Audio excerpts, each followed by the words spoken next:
This is NewHampshireCrossCountry.com, powered by Runners Alley, and this week's broadcast is brought to you by Demerit Hill Farms and Haunted Overload. And this is the third ranking reveal of the season. So to get that started, we're going to do some introductions and say what we're looking forward to most over the next week. So I'm Morgan from Concord, and something that I'm looking forward to over the next week is to be able to return to school tomorrow for the first time for in-person learning.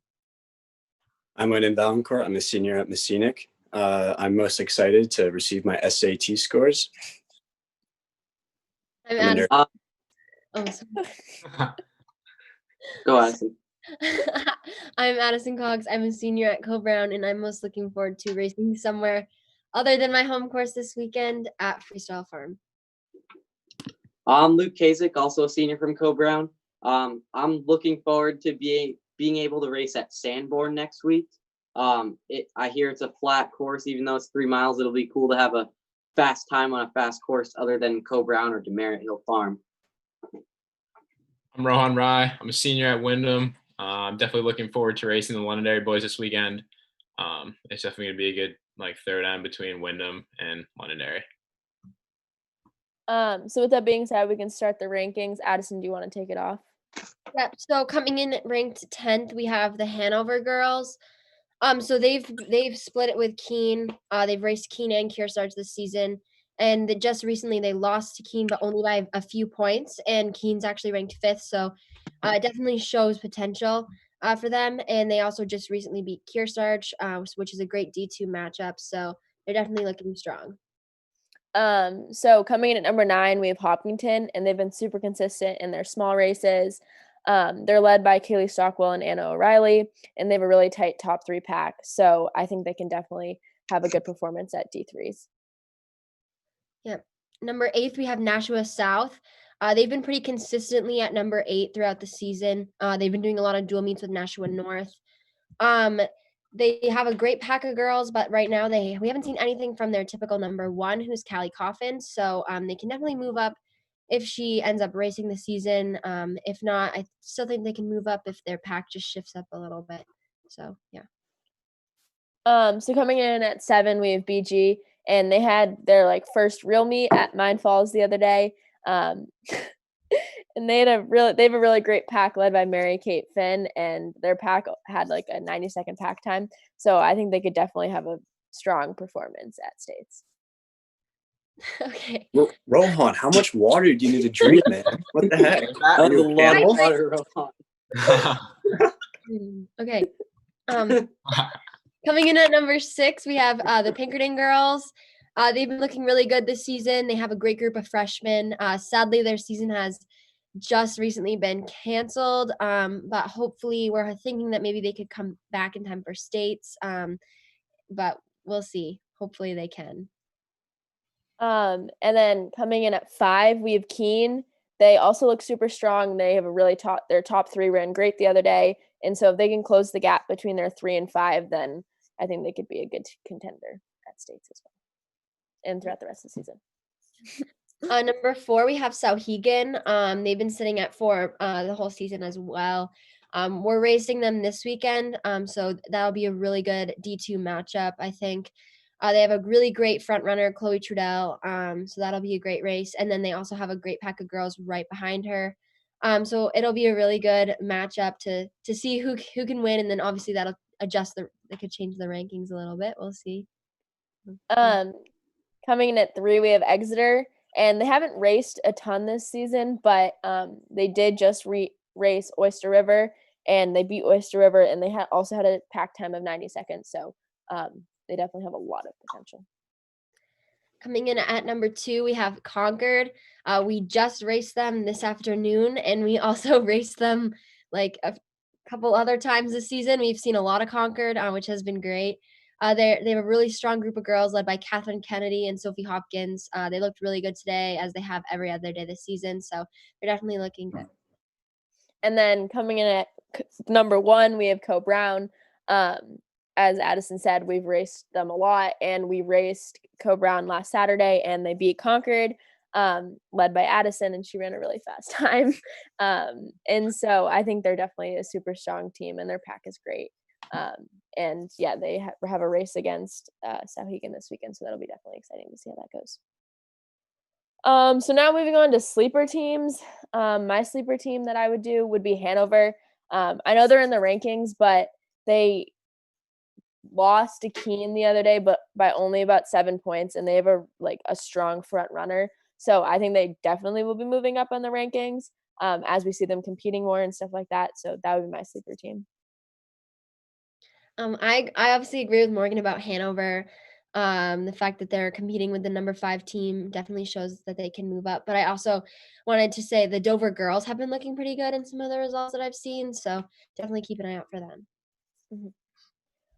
So now moving on to the boys ranking, if they want to take that off.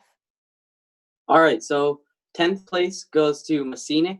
They're led by the Black Hammer Tribe chief or leader, whatever you want to call it, also known as Landon. They were only 1 point behind Messinic or Monadnock in their past race. That's going to be a great D3 matchup to watch unfold. Coming in at number 9 is Monadnock. They previously one-upped us at our homecoming meet. We recently raced them again on Saturday, and they had a really strong showing again and beat us. So they're definitely a team to watch. At number 8, we got the Oyster River boys. They raced Exeter today at Demerit. Andy and Owen went 1-2, which is pretty cool to see. And then they're definitely starting to come together and look really strong. So it'll be interesting as to how they race at Mines Falls. Yeah. All right, so 7th place is Sanborn. I raced them today. I'm pretty sure it was not up to their standard, even though it was still a solid performance. So won't hold it against them, but they are definitely going to be a team to look out for with the Khalil brothers and Owen Stalker. Yeah, at number 6, we got Pinkerton. I raced them this past weekend, had a lot of fun racing. Steven and Luke ran some pretty fast times on the Pinkerton home course. But unfortunately, their season has been canceled, as Addison said. And we're all really hoping that they're able to come back for championship season. For number 5, it's Keene. They were recently able to hold off Hanover, which is a up-and-coming team that might make its way into the rankings at some point. They're led by Torin Kindup and have a strong 2-4, or 2-5, rather.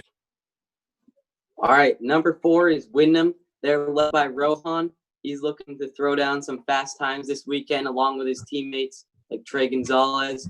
Also, one of their runners on the team who's on the come up is Lewis Satter. He's looking to break 20 minutes this week. So shout out to him. Let's go. Yeah, Lewis. Shout out Lewis, baby. At number 3, we got the Londonderry boys. They've been looking strong all season, and they're really staying consistent with Ryan and Matt leading the way. I'm really excited to race them this weekend at the Londonderry home course. It's going to be really, really fun, really fast. All right, number 2 is Concord. They're led by Evan Bragg, who's looking strong today. He had a crazy kick to come out and beat Aiden and I in the last 0.1. Shout out to him. Braden Kearns is also looking better, and it's pretty cool to see them improving because we've been racing them basically every race this season. It'll be exciting to see how they do at divisions and meet of champions. I'm assuming they're excited to not be racing Co-Brown anymore, at the Co-Brown course anymore. So, yeah. Number 1's Co-Brown. Once again, they're led by Luke Kasich and Aiden Cox. They switch off quite a bit. They had a really strong showing against Concord today, and we'll be looking to continue to get stronger. Thanks. Yeah, no problem, man. Sleeper teams? All right. I'll start with sleeper. I had Torin Kindoff from Keene. He's always great in championship season, and he hasn't raced much, but he did race against Landon and kind of beat him at the end. But Landon says it was a tempo, so we don't know. What do you have to say? Oh, it was, but he kind of just sprinted away from me, and I couldn't really do anything about it because he's fast. I don't know. Yeah. For a sleeper individual in Division III, I have to give it to Patrick Gantini. That man is just literally in my worst nightmares. Like, I cannot fall asleep. The kid's just haunting me. Yeah. I mean, even last year, like I was like got up on race day and I was like shaking because I was so nervous. I got two. I have a team and an individual to watch. For the team, I got the Hanover boys. They never a team to sleep on come championship season. Learned that last year when we got fourth. Got a place behind them. They got third. We got fourth at D2. So they're led by Sam Murray and Daniel Frost, who are having really good seasons. So, and then for an individual, I got to go with the Tyler Sheedy from Dover. Everyone knows Sheedy. Everyone loves Sheedy. He always performs really good come championship season, as we saw in his Meet of Champions performance last year. So definitely excited to see how he does come championship season. Yeah, he's also all over Strava, so all of us know him from that. The guy hikes like 26 miles, like a whole marathon of this. Yeah, hike. I know. He did all the 4,000 footers. That's a pretty big accomplishment. That's huge. Yeah. Okay, so to wrap that up, we just wanted to say that divisions, there's a new protocol and those have been approved for states to occur. So definitely check that out. That's uploaded on New Hampshire Cross Country. And then also MOCs will be taking place at Nashua because the city approved that we are allowed to race at Nashua and mask will not be required when racing. And then also, we just our hearts are going out to Pinkerton during this tough time, and that we really hope that things can get better for them or that maybe they can pop in for states or something like that.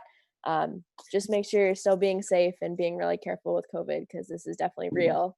So to close everything up, this is NewHampshireCrossCountry.com powered by Runners Alley, and this week's broadcast is brought to you by Demerit Hill Farms and Haunted Overload.